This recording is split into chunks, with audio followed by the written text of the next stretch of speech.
ओम नमो भगवते वासुदेवाय। दोस्तों, पिछले महात्म्य में हमने जाना कि किस तरह भगवान शंकर मायासुर को खत्म करते हैं और उनके तीनों पुरों का भी अंत कर देते हैं। इस तरह उन्हें त्रिपुरारी कहा गया है। आइए आगे के महात्म्य में जानेंगे कि आगे सुखदेव जी परीक्षित को कौन सी कहानी और कौन सा महात्म्य सुनाते हैं।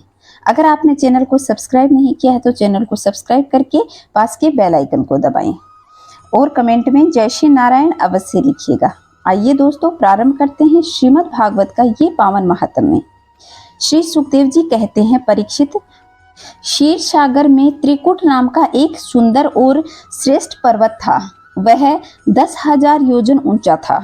उसकी लंबाई चौड़ाई भी चारों ओर से इतनी ही थी। उसके चांदी, लोहे और सोने के 3 शिखर की छटा से समुद्र, दिशाएं और आकाश जगमगाते थे। और भी कितने ही शिखर ऐसे थे जो रत्न और धातुओं की रंग बिरंगी छटा दिखाते हुए सब दिशाओं में प्रकाशित हो रहे थे। उनमें विविध जाति के वृक्ष, लताएं और झाड़ियां थी। झरने झरझर गुंजायमान होते रहते थे।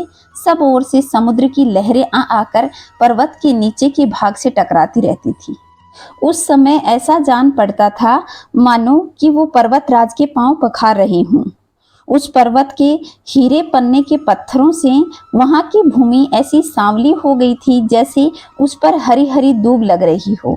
उनकी कंदराओं में सिद्ध, चारण, गंधर्व, विद्याधर, नाग, किन्नर और अप्सराएं विहार करने के लिए प्राय बने रहते थे। जब उसकी संगीत ध्वनि चट्टानों से टकराकर गुफाओं में प्रतिध्वनित होती थी, तब बड़े बड़े गर्वीले सिंह भी दूसरे सिंह की ध्वनि समझकर उसे सह नहीं पाते और अपनी गर्जना से उसे दबा देने के लिए जोर जोर से गर्जना करते थे। उस पर्वत की तलहटी में तरह तरह के जंगली जानवरों के झुंड सुशोभित थे। अनेक प्रकार के वृक्षों से हरे भरे उस उद्यान में सुंदर सुंदर देवता और उनकी देवियाएं विहार करने के लिए आती रहती थी। उस पर बहुत सी नदियां और सरोवर भी थे। बड़े निर्मल जल के जलाशय थे। उनके तट पर मणियों की बालू चमकती रहती थी। उसमें देवांगनाएं स्नान करती थी, जिससे उनका जल अत्यंत सुगंधित हो जाता था। उनकी सुरभि देकर भीनी भीनी वायु चलती रहती थी। पर्वतराज त्रिकुट की तराई में भगवत प्रेमी महात्मा भगवान वरुण का उद्यान था। उसका नाम था ऋतुमान। उनमें देवांगनाएं क्रीड़ा करती रहती थी। उनमें सब ओर से दिव्य वृक्ष शोभायमान थे, जो फलों और फूलों से सर्वदा लदे रहते थे। उस उद्यान में मंदार, परिजात, गुलाब, अशोक, चंपा, तरह तरह के वृक्ष शोभायमान थे।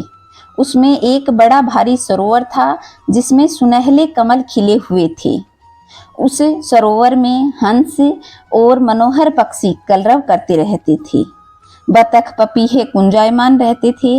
मछली और कछुए चलने से कमल हिल डुल रहे थे, जिससे उनका पराग झड़ करके जल में गिर रहा था, जिससे वह सुगंधित होता जा रहा था। और उस सुगंध को पाकर बयार अपनी छटा चारों तरफ बिखेर रही थी। उस पर्वत के घोर जंगल में बहुत सी हाथियों के साथ एक गजेंद्र निवास करते थे। गज हाथी को कहते हैं और सब हाथियों में विशाल बहुत बड़ा हाथी, जिसे गजेंद्र कहा गया है, वह बड़े बड़े शक्तिशाली हाथियों का सरदार था। एक दिन वह उसी पर्वत पर अपनी हथनियों के साथ कांटे वाले कीचक, बांस, बेंत, बड़ी बड़ी झाड़ियों और पेड़ों को रौंदता हुआ घूम रहा था। उसकी गंध मात्र से सिंह, हाथी, बाघ, गेंडे आदि हिंसक जंतु, नाग तथा काले गोरे सरभ और चमरी गाय आदि डरकर भाग जाया करते थे। और उसकी कृपा से भेड़िए, सुअर, भैंसे, रीछ, शल्य, लंगूर और कुत्ते, बंदर, हिरन और खरगोश आदि क्षुद्र जीव उसकी शरण में रहकर निर्भय विचरा करते थे। उसके पीछे हाथियों के छोटे छोटे बच्चे दौड़ रहे थे। बड़े बड़े हाथी और हथनियों से वह घिरे हुए चल रहा था। उसकी धमक से पहाड़ एक बारी तो कांप जाया करता था। उसके गंडस्थल से टपकते हुए मादक पान करने के लिए उसके साथ साथ भौरे भी उड़ा करते थे। मद के कारण उसके नेत्र विहल हो रहे थे। बड़ी जोर से धूप थी, इसलिए वह प्यास से व्याकुल हो रहा था।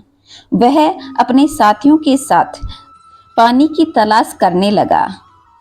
कमल के पराग से सुवासित वायु की गंध सूंघकर वह उसी सरोवर की ओर चल पड़ा, जिसकी शीतलता और सुगंध लेकर वायु आ रही थी।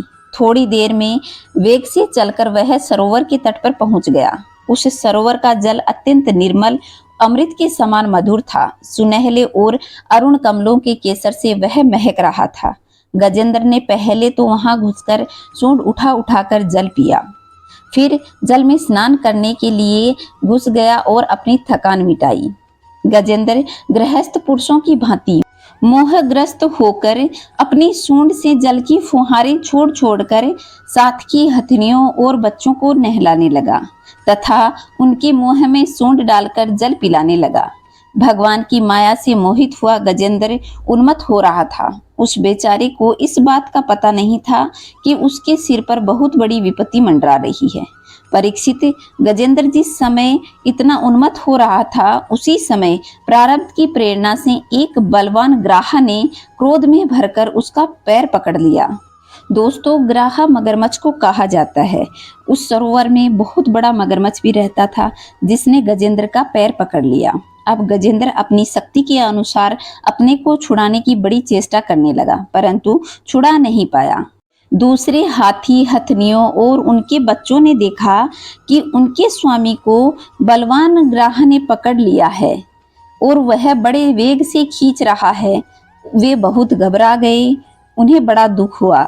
वे बड़ी विकलता से चिंघाड़ते हुए जोर लगाकर गजराज को खींचने लगी और बाहर निकालने की कोशिश करने लगी, परंतु उसमें वे असमर्थ रहे। गजेंद्र और ग्राहा अपनी अपनी शक्ति के अनुसार एक दूसरे से भिड़ते रहे। कभी गजेंद्र ग्राह को बाहर खींचता तो कभी ग्राह गजेंद्र को अंदर ले जाता। परीक्षित, इस प्रकार लड़ते लड़ते 1000 वर्ष बीत गए। दोनों ही जीते रहे। यह घटना देखकर देवताओं भी आश्चर्यचकित हो गए। अंत में बहुत दिनों तक बार बार जल में खींचने से गजेंद्र का शरीर शिथिल पड़ने लगा। न तो उनके शरीर में बल रह गया और न ही उनके मन में किसी प्रकार का उत्साह रहा। शक्ति भी क्षीण हो रही थी। इधर ग्राह तो जलचर जीव ठहरा, इसलिए वह जल में रहकर और शक्तिशाली होता गया। वह बड़े उत्साह और बल से गजेंद्र को खींचने लगा। इस प्रकार देहाभिमानी गजेंद्र अपने आप को छुड़ाने में सर्वथा असमर्थ हो गया। बहुत देर तक उसने अपने छुटकारे का उपाय विचार किया। अंत में वह इस निश्चय पर पहुंचा कि ग्राह विधाता की फांसी है, उसमें फंसकर मैं आतुर हो रहा हूँ। जब मुझे मेरे बराबर के हाथी भी इस विपत्ति से न उबार सके, तब ये बेचारी हथनियां तो छुड़ा ही कैसे सकती हैं। इसलिए अब मैं संपूर्ण विश्व के एकमात्र आश्रय भगवान की शरण लेता हूँ। काल बड़ा बली है, यह सांप के समान बड़े प्रचंड वेग से सबको निगल जाने के लिए दौड़ता ही रहता है। इससे अत्यंत भयभीत होकर जो कोई भगवान की शरण में चला जाता है, उसे वे प्रभु आवश्यक रूप से बचा लेते हैं। उनके भय से भीत होकर मृत्यु भी अपना काम ठीक ठीक पूरा नहीं कर पाती। वही प्रभु सबके आश्रय हैं, मैं उन्हीं की शरण ग्रहण करता हूँ। इस प्रकार गजेंद्र विचार करने लगा। दोस्तों, यह था गजेंद्र और ग्राह का आज का प्रारंभिक अध्याय। आगे के अध्याय में जानेंगे कि गजेंद्र भगवान से किस तरह प्रार्थना करता है और क्या वो संकट मुक्त हो सकता है या नहीं। यह अगले अध्याय में जानेंगे। तब तक खुश रहें, मस्त रहें, चारों तरफ स्वच्छता बनाए रखें। दोस्तों, कमेंट में जय श्री नारायण अवश्य लिखिएगा। जय श्री नारायण दोस्तों।